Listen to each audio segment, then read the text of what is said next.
গরমকালে মায়েদের কিছু কমন ডায়লগ। এই যে মহারানী, তোমার বাবা কি জমিদারের বংশ নাকি আম্বানির ছোট নাতি? বেলা 12টা অবধি যে পাখাটা চালিয়ে রেখে দিয়েছিস, তা তুই ইলেকট্রিকের বিলটা কি তোর শ্বশুর বাড়ি থেকে নিয়ে আসবি? বন্ধ কর পাখাটা। শোন, ফ্রিজ থেকে যেমন জল বার করে জল খাবি, তেমন ঠিক জল ভরে তারপরেই ফ্রিজের মধ্যে রাখবি। আমি যদি খালি বোতল ফ্রিজের মধ্যে দেখেছি, ওই বোতল ছুঁড়ে মেরে তোর মাথা ফাটিয়ে দেবো আমি। টেপি, একদম কিন্তু আইসক্রিম কোল্ড ড্রিঙ্কস খাবি না, তোর কিন্তু ঠান্ডা দাঁত বলে দিলাম আমি।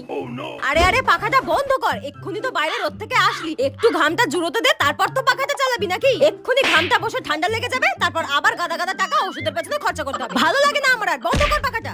ব্যাস, বাইরে থেকে এসে ফ্রিজের জলটা গদ গদ করে গিলছে। কেন, তুই কি জীবনে জল খেতে পাস না? বাইরে জলটা খা। শোন, বেলা 3টে বেজে গেছে। এরপর যদি স্নান করতে গিয়ে বলেছিস ট্যাঙ্কের জল গরম হয়ে গেছে, একটু ফ্রিজ থেকে জল এনে দাও, মিশিয়ে নি, ঠান্ডা করে নি, তোর পিঠের চালে মেরে তোর পিঠ গরম করে দেবো আমি। স্নান করবি যা। টেপি, গরম পড়ে গেছে কিন্তু, এবার একটু জলটা বেশি করে খা।